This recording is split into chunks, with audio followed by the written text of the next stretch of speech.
নবনীরদনিন্দিত কান্তিধারম রসসাগর নাগর भूपवरं। हरे कृष्णा दादू। हम लोग श्रीमद् भागवतम के चौथे स्कंद में हैं। 8वां अध्याय चल रहा है। आज हम लोग श्लोक संख्या 39 से कंटिन्यू करेंगे, 39 से 45 तक करेंगे। श्रीमद् भागवतम 4.8.39 टू 45, 39 नंबर श्लोक। सब प्लीज दोहराइए। मैत्रेय उवाच इत्युदारितम् आकर्ण्य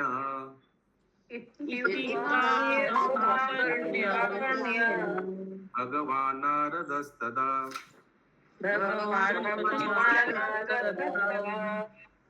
प्रीतप्रात्यः ताम्बालं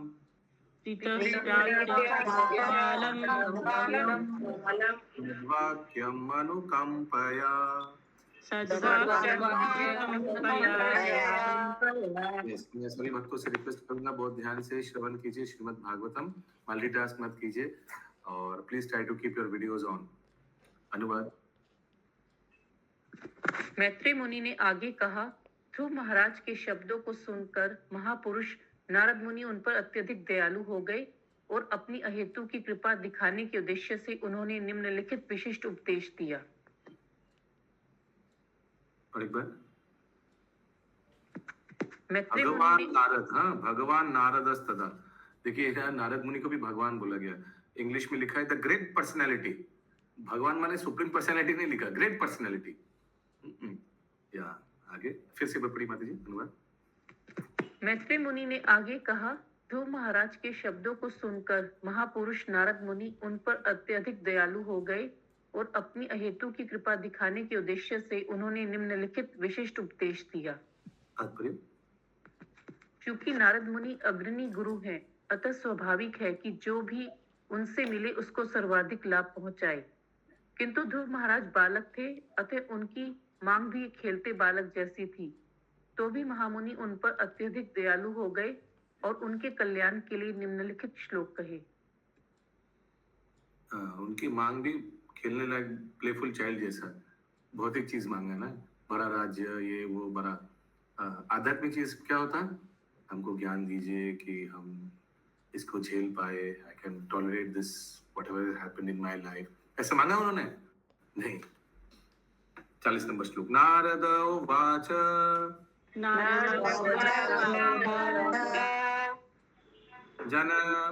जनन्यभिहित पंथ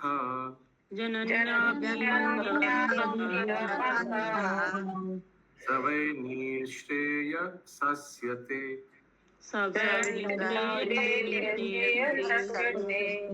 भगवान् वासुदेवस्तं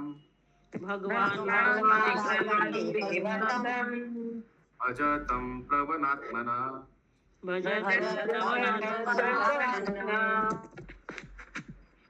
नारद मुनि ने ध्रुव महाराज से कहा, तुम्हारी माता सुनीति ने भगवान की भक्ति के पथ का अनुसरण करने के लिए जो उपदेश दिया है वह तुम्हारे लिए सर्वथा अनुकूल है। अतः तुम्हें भगवान की भक्ति में पूर्ण रूप से निमग्न हो जाना चाहिए। हरि बोल। देखिए कितना भाग्यवान है ध्रुव महाराज। सुरुचि माता ने सबसे पहले बोली थी, फिर सुनीति माता जी ने उनको दोबारा उसको कंफर्म किया। अभी तीसरे व्यक्ति नारद मुनि उसको रीअफर्मेशन कर रहा है। Yes, devotional service unto Lord is the best process. ये करना चाहिए। इंग्लिश में लिखा है, to follow the path of devotional service to the supreme personality of Godhead is just suitable for you. यही तुमको करना चाहिए। ठीक है, पुनरावृत्ति हुआ। You should therefore completely absorb yourself in the devotional service of the Lord. तात्पर्य? ध्रुव महाराज ब्रह्मा से भी श्रेष्ठतर धाम प्राप्त करना चाहते थे। इस ब्रह्मांड में ब्रह्मा का पद सबसे बड़ा माना जाता है क्योंकि वे समस्त देवताओं के प्रधान हैं।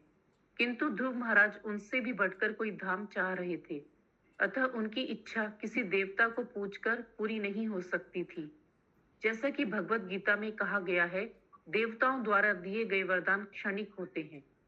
अतः नारद मुनि ने ध्रुव महाराज को उनकी माता द्वारा बताए गए पथ वासुदेव श्री कृष्ण की पूजा का अनुसरण करने के लिए कहा। जब श्री कृष्ण कोई वस्तु प्रदान करते हैं तो वे भक्तों की आशा से परे होती है। सुनीति तथा नारद मुनि दोनों ही जानते थे कि ध्रुव महाराज की मांग को पूरा कर पाना किसी देवता के वश की बात नहीं है। अतः दोनों ने भगवान कृष्ण की भक्ति के पथ का अनुसरण करने की सलाह दी। आगे यहाँ पर नारद मुनि को भगवान कहा गया है क्योंकि वे भी भगवान के ही समान किसी भी व्यक्ति को आशीर्वाद दे सकते हैं। वे ध्रुव महाराज से परम प्रसन्न थे और वे चाहते तो तुरंत ही मनवांछित वर दे सकते थे, किंतु गुरु का यह कर्तव्य नहीं है। उसका कर्तव्य तो शास्त्रानुमोदित रीति से शिष्य को भक्ति में लगाना है। इसी प्रकार अर्जुन के समक्ष श्री कृष्ण उपस्थित थे और वे चाहते तो बिना युद्ध के विपक्षी दल पर विजय करा देते, किंतु उन्होंने वैसा नहीं किया, अपितु उन्होंने उससे युद्ध करने के लिए कहा।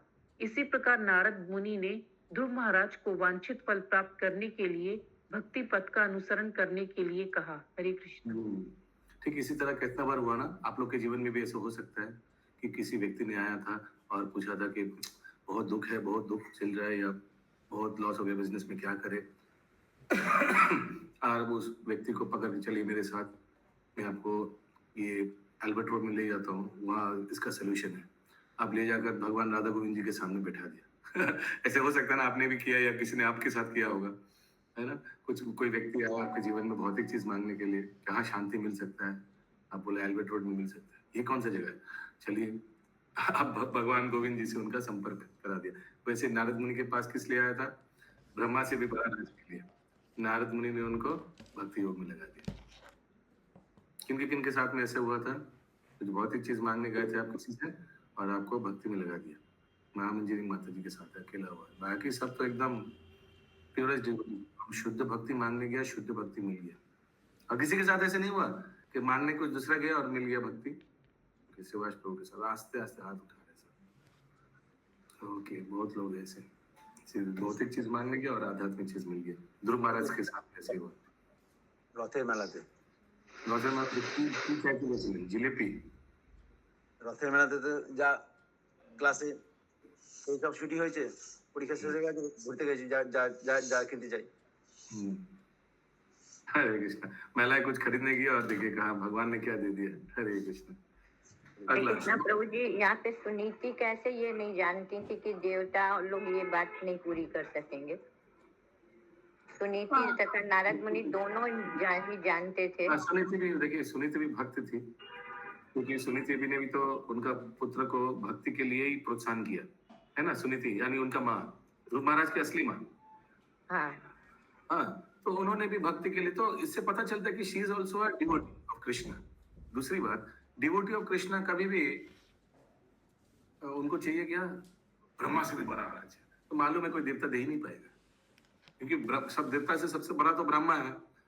ब्रह्मा से भी आपको बड़ा राज्य चाहिए। जो चीज ब्रह्मा के पास नहीं वो ब्रह्मा देगा कैसे, पहले ये बात बताइए। ब्रह्मा के पास ब्रह्मा को बोलता मैक्सिमम कि ब्रह्मा जैसा राज्य चाहिए, तो ठीक है ब्रह्मा के पास है, लेकिन ब्रह्मा से भी बड़ा राज्य चाहिए तो वो तो ब्रह्मा के पास नहीं होगा। तो एक ही व्यक्ति दे सकते हैं, वो है भगवान।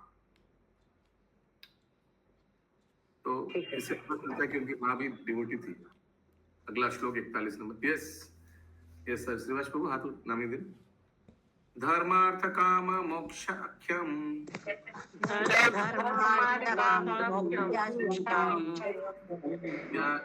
श्रेय आत्मना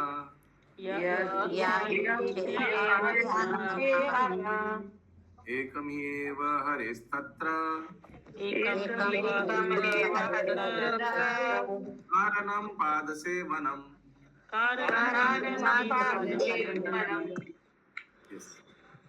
जो व्यक्ति धर्म, अर्थ, काम तथा मोक्ष इन 4 पुरुषार्थों की कामना करता है, उसे चाहिए कि पूर्ण पुरुषोत्तम भगवान की भक्ति में अपने आप को लगाए, क्योंकि उनके चरण कमलों की पूजा से इन सब की पूर्ति होती है। और ये 4 में से कौन सा चाहिए आपको ध्रुव जी? धर्म, अर्थ, यस अर्थ, सेकंड वाला ना, अर्थ जैसा ही बड़ा राज्य। तात्पर्य, भगवत गीता में कहा गया है कि भगवान की अनुमति से ही देवता वरदान दे सकते हैं। अतः जब किसी देवता के लिए कोई यज्ञ किया जाता है तो यज्ञ का निरीक्षण करने के लिए नारायण शिला या शालिग्राम शिला सामने रखी जाती है। वस्तुतः परमेश्वर की अनुमति के बिना देवता कोई वरदान नहीं दे सकते। अतः नारद मुनि ने सलाह दी कि धर्म, अर्थ, काम तथा मोक्ष के लिए भी मनुष्य को भगवान की शरण ग्रहण करनी चाहिए, स्तुति करनी चाहिए और उनके चरण कमलों पर अपनी इच्छा की पूर्ति के लिए याचना करनी चाहिए। यही वास्तविक बुद्धिमानी है। बुद्धिमान पुरुष कभी भी देवताओं से कुछ भी मांगने नहीं जाता, वह सीधे भगवान के पास जाता है जो समस्त वरदानों के कारण स्वरूप हैं। हरि बोल। तो इसीलिए हम लोग को देवी देवता के पास कभी ये सब मांगने नहीं जाना। अगर मांगना है भौतिक चीज तो भगवान के पास ही जाना चाहिए। Very nice. आगे कौन सा श्लोक होगा प्रभु जी? भगवत गीता में लिखा है क्या? First Bhagavad line. Gita first line. First line. अच्छा, without the sanction demigods can not offer any benediction. Bhagavad Gita लिखा है भगवान के अनुमति के बिना देवी देवता कुछ नहीं दे सकता है।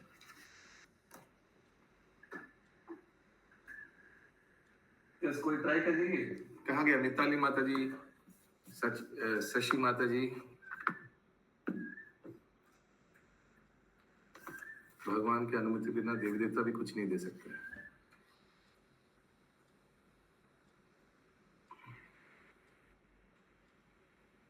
7.22 कुछ कुछ समझ में आ रहा है। 7.22 बोलिए बोलिए बोलिए।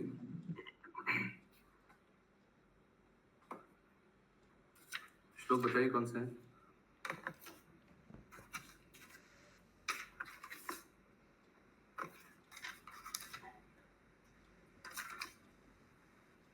सताय श्रद्धया युक्ता। अनुवाद क्या है? Endowed with such a faith, he endeavors to worship a particular demigod and obtain his desires. But in actually, these benefits are bestowed by me alone. एकदम सही बोला आपने, एकदम सही सही। Yes, yes, yes. आगे बोलिए। Yes, continue माता जी। ये 42 श्लोक का अनुवाद होगा। नहीं, सॉरी। जैसा कि भगवान श्री कृष्ण ने भगवत गीता में कहा है, कर्म कांड अनुष्ठानों का संपन्न किया जाना वास्तविक धर्म नहीं है। धर्म का वास्तविक पथ तो भगवान के चरण कमलों पर समर्पित होना है। जो भगवान के चरण कमलों पर समर्पित हो चुका है, उसके लिए अर्थ का कोई महत्व नहीं रह जाता। जो भक्त भगवान की सेवा में लगा रहता है, वह अपनी इंद्रियों की तुष्टि के बारे में कभी भी निराश नहीं होता। यदि वह अपनी इंद्रियों की तुष्टि चाहता है तो श्री कृष्ण वह भी इच्छा पूरी करते हैं। जहां तक मुक्ति का प्रश्न है, कोई भी भक्त जो भगवान की सेवा में पूर्णतः अनुरक्त है, वह पहले से मुक्त रहता है। अतः अलग से मोक्ष की कोई आवश्यकता नहीं है। अतः नारद मुनि ने ध्रुव महाराज को सलाह दी कि वे वासुदेव श्री कृष्ण की शरण ग्रहण करें और अपनी माता द्वारा बताई गई विधि को माने, क्योंकि इस प्रकार उनकी इच्छा पूर्ण होने में सहायता मिल सकेगी। इस श्लोक में नारद मुनि ने भगवान की भक्ति को ही एकमात्र साधन बताया है। दूसरे शब्दों में, समस्त भौतिक आकांक्षाओं से युक्त होने पर भी मनुष्य को भगवान की भक्ति करते रहना चाहिए। इससे उसकी समस्त इच्छाएं पूरी होंगी। हे कृष्णा।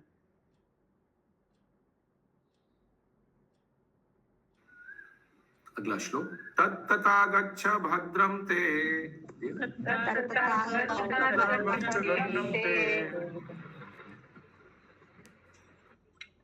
यमुनायास्ततां शुचि पुण्यं मधुवनं यत्र सन्निध्यं नित्यदा हरे।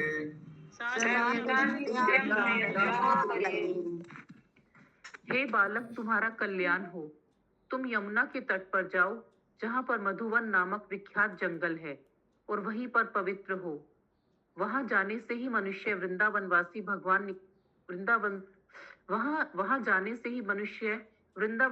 भगवान के निकट पहुंचता है।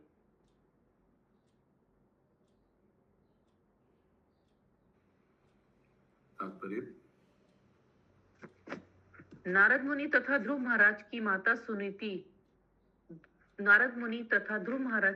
सुनीति दोनों ने ही ध्रुव महाराज को भगवान की उपासना करने के लिए सलाह दी। अब नारद मुनि विशेष रूप से निर्देश दे रहे हैं कि भगवान की आराधना किस प्रकार जल्द ही फलवती हो। वे ध्रुव महाराज को यमुना के तट पर, जहाँ मधुवन नामक वन है, जाकर ध्यान करने और जप करने की सलाह देते हैं। आध्यात्मिक जीवन में शीघ्र प्रगति के लिए भक्त को तीर्थ स्थान से विशेष लाभ प्राप्त होता है। यद्यपि भगवान श्री कृष्ण सर्वत्र वास करते हैं, किंतु इन पवित्र स्थानों में जाने से उनके निकट तक पहुंचने में सरलता होती है, क्योंकि ऐसे स्थानों में बड़े बड़े ऋषि मुनि रहते हैं। भगवान श्री कृष्ण कहते हैं कि जहाँ कहीं भी उनके भक्त उनकी दिव्य लीलाओं का कीर्तन करते हैं, वहीं वे वास करते हैं। भारत में अनेक तीर्थ स्थान है, इनमें से बद्रीनारायण, द्वारका, रामेश्वरम तथा जगन्नाथपुरी प्रमुख है। ये पवित्र स्थान चारों धाम कहलाते हैं। धाम का अर्थ है ऐसा स्थान जहाँ भगवान से तुरंत संपर्क स्थापित हो सके। बद्रीनारायण जाने के लिए हरिद्वार होकर जाना होता है। इसी प्रकार अन्य तीर्थ स्थल हैं, यथा प्रयाग, इलाहाबाद तथा मथुरा, और इन सबों में सर्वोपरि है वृंदावन। जब तक कोई आध्यात्मिक जीवन में बहुत ऊपर उठा नहीं होता, उसे ऐसे स्थानों में रहकर भक्ति करने की संस्तुति की जाती है। किंतु नारद मुनि जैसा सिद्ध भक्त जो सदैव प्रचार कार्य में लगा रहता है, कहीं भी भगवान की सेवा कर सकता है। कभी कभी नारद नरक लोक में भी जाते हैं। उन्हें नारकीय अवस्थाएं प्रभावित नहीं करती, क्योंकि वे भक्ति के अत्यंत उत्तरदायित्वपूर्ण कार्य में व्यस्त रहते हैं। नारद मुनि के अनुसार वृंदावन, जो मथुरा जिले के वृंदावन क्षेत्र में स्थित है, सबसे अधिक पवित्र स्थान है। आज भी अनेक साधु पुरुष वहां रहकर भगवान की भक्ति करते हैं। वृंदावन क्षेत्र में 12 वन है और मधुवन इनमें से एक है। भारत भर के तीर्थयात्री एकत्र होकर इन 12 वनों का दर्शन करते हैं। इनमें से 5 वन यमुना के पूर्वी तट पर हैं। ये है भाद्रवन, बिल्ववन, लोहवन, भांडीर वन तथा महावन। यमुना के पश्चिमी तट पर 7 वन हैं, जो इस प्रकार हैं: मधुवन, तालवन, कुमुदवन, बहुलावन, काम्यवन, खदीरवन तथा वृंदावन। इन 12 वनों में विभिन्न घाट हैं, जिनके नाम इस प्रकार हैं: अभिमुक्त, अधिरूढ़, गुह्य तीर्थ, प्रयाग तीर्थ, कनखल, तिंदुक तीर्थ, सूर्य तीर्थ, पटस्वामी, ध्रुव घाट, जहाँ अनेक फल तथा पुष्प वृक्ष हैं। ये स्थान प्रसिद्ध हैं, क्योंकि यहीं पर ध्रुव महाराज ने ऊंचे चबूतरे पर तपस्या की थी। ऋषि तीर्थ, मोक्ष तीर्थ, बुद्ध तीर्थ, गोकर्ण, कृष्ण गंगा, वैकुंठ, असिकुंड, चतुसामुद्रिक कूप, अक्रूर तीर्थ। जब अक्रूर के रथ से कृष्ण तथा बलराम मथुरा जा रहे थे, तो इसी घाट में सबों ने स्नान किया था। यागिक विप्र स्थान, उपजा कूप, रंगस्थल, मंच स्थल, मल्लयुद्ध स्थान तथा दशवाश्वमेध। हरि कृष्ण।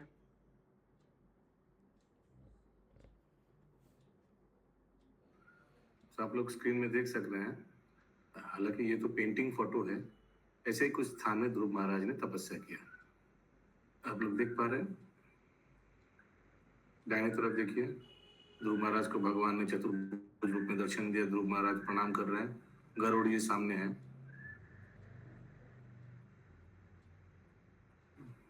ऐसे ही सुंदर मधुवन में ध्रुव महाराज तपस्या कर रहे हैं। ये देखिए, भगवान दर्शन देकर शंख को टच कर रहे हैं ध्रुव महाराज के सर पे। देखिए, भगवान सामने प्रकट हो गया।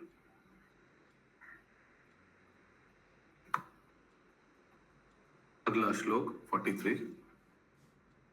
स्नात्वनुसावनं तस्मिन्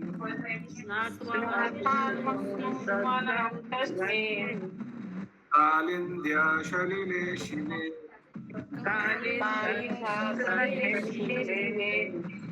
वित्वचितानि निवासन्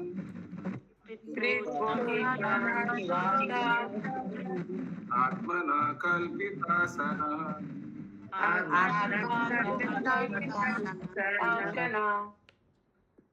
नारद मुनि ने उपदेश दिया, हे बालक, यमुना नदी अथवा कालिंदी के जल में तुम नित्य 3 बार स्नान करना, क्योंकि यह जल शुभ, पवित्र एवं स्वच्छ है। स्नान के पश्चात ही अष्टांग योग की आवश्यक अनुष्ठान करना और तब शांत मुद्रा में अपने आसन पर बैठ जाना। तात्पर्य: ऐसा प्रतीत होता है कि ध्रुव महाराज को पहले ही अष्टांग योग। हरे कृष्ण प्रभु, यह अष्टांग योग के आवश्यक अनुष्ठान क्या हुआ? यम, नियम, प्राणायाम, वो 8 हो सकता है। वो देखते हैं अनुवाद में कुछ तात्पर्य कुछ दिया हुआ है नहीं। ऐसा प्रतीत होता है कि ध्रुव महाराज को पहले ही अष्टांग योग विधि का अभ्यास करना बता दिया गया था। इस विधि की व्याख्या हमारी पुस्तक भगवत गीता यथारूप के सांख्य योग शीर्षक के अध्याय 6 श्लोक 11 से 15 में की गई है। अष्टांग योग में मन को स्थिर किया जाता है और फिर विष्णु के रूप में केंद्रित किया जाता है, जैसा कि अगले श्लोकों में बताया गया है। यहाँ यह स्पष्ट कहा गया है कि अष्टांग योग कोई शारीरिक व्यायाम नहीं, वरन विष्णु के स्वरूप के साथ मन को एकाग्र करने का अभ्यास है। आसन में बैठने के पूर्व, जैसे भगवत गीता में कहा गया है, मनुष्य को नित्य स्वच्छ अथवा पवित्र जल से प्रतिदिन 3 बार अपने को शुद्ध करना होता है। यमुना का जल स्वभावतः अत्यंत स्वच्छ तथा शुद्ध रहता है, अतः जो भी इसमें 3 बार स्नान करता है, निस्संदेह बाहर से वह अत्यधिक शुद्ध हो जाता है। इसलिए नारद मुनि ने ध्रुव महाराज को सलाह दी कि वे यमुना तट पर जाएं और बाहर से शुद्ध हो ले। योग अभ्यास की क्रमिक विधि का यह अंग है। हरे कृष्ण। यस, देखिए अष्टांग में आप लोग को मालूम है, फिर भी बता रहा हूँ, यम, नियम, आसन, प्राणायाम, प्रत्याहार, धारणा, ध्यान और समाधि, ये 8 प्रकार का स्टेप्स है। अगला श्लोक 44।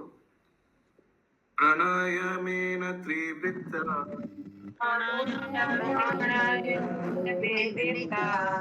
प्राणेन्द्रिया मनोमलम अनिर्व्यादास्तब्धि ध्यायेत्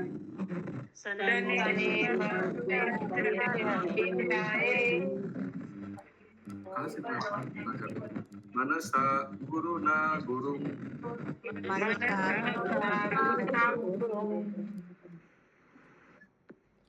आसन ग्रहण करने के पश्चात तुम 3 प्रकार के प्राणायाम करना और इस प्रकार धीरे धीरे प्राण वायु, मन तथा इंद्रियों को वश में करना।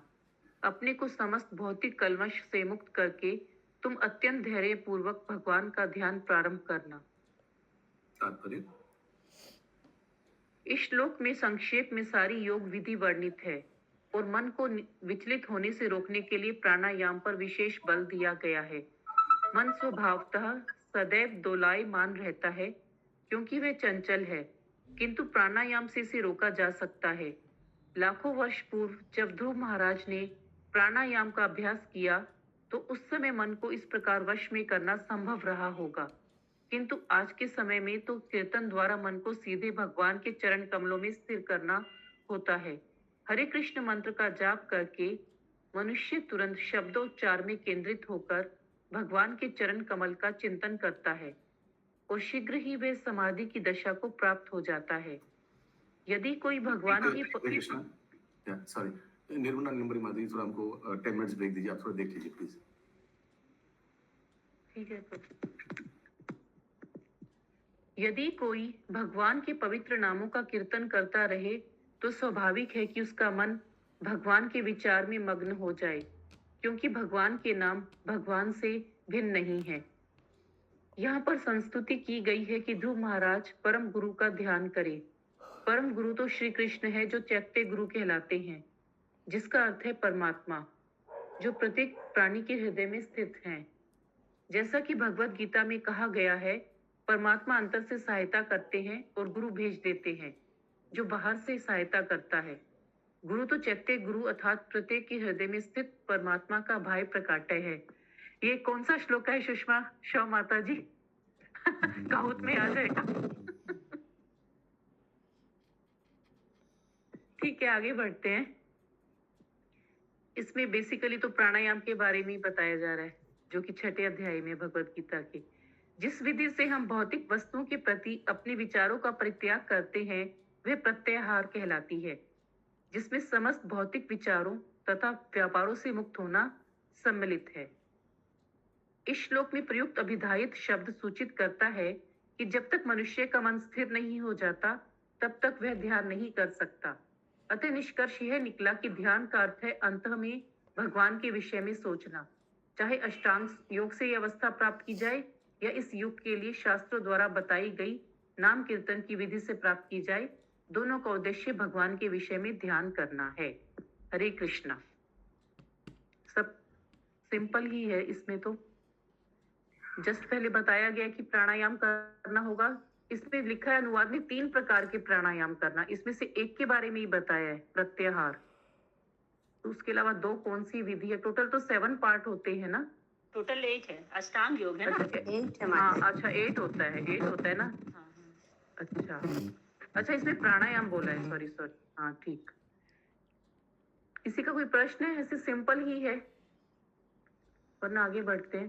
पूनम जायसवाल माता जी, आपका कोई प्रश्न है?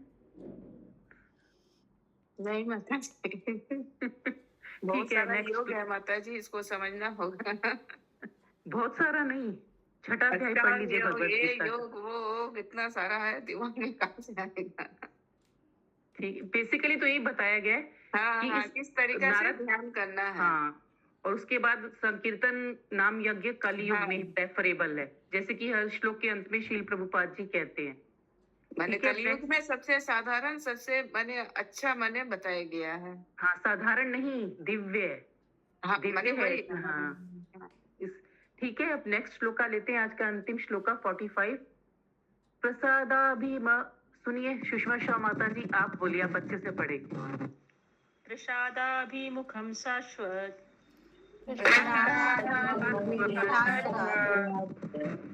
वदने एक क्षणं प्रसन्न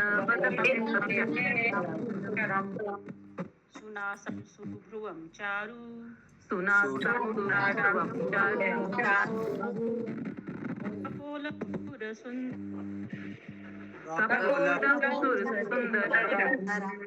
हाँ, थैंक यू। अनुवाद, यहाँ पर भगवान के रूप का वर्णन हुआ है। भगवान का मुख, 1 मिनट।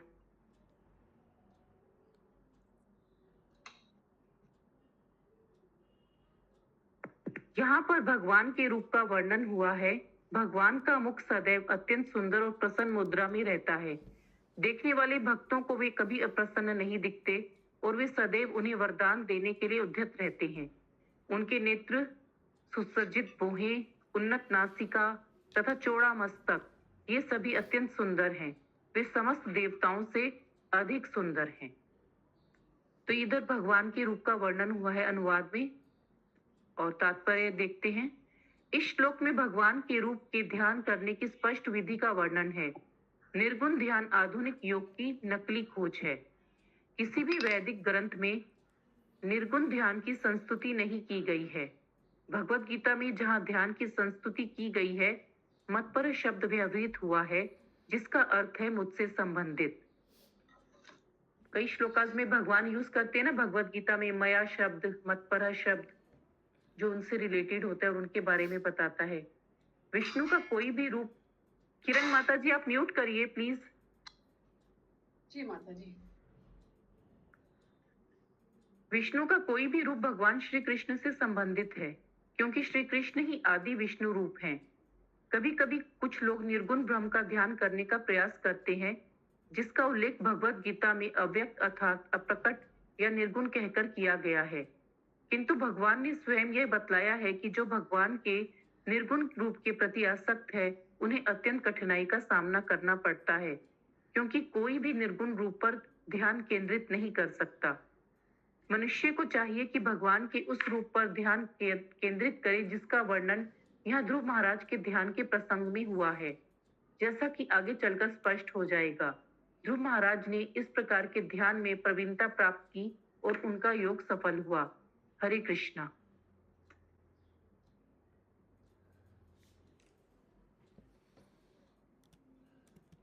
हरे कृष्णा, किसी का कोई प्रश्न है?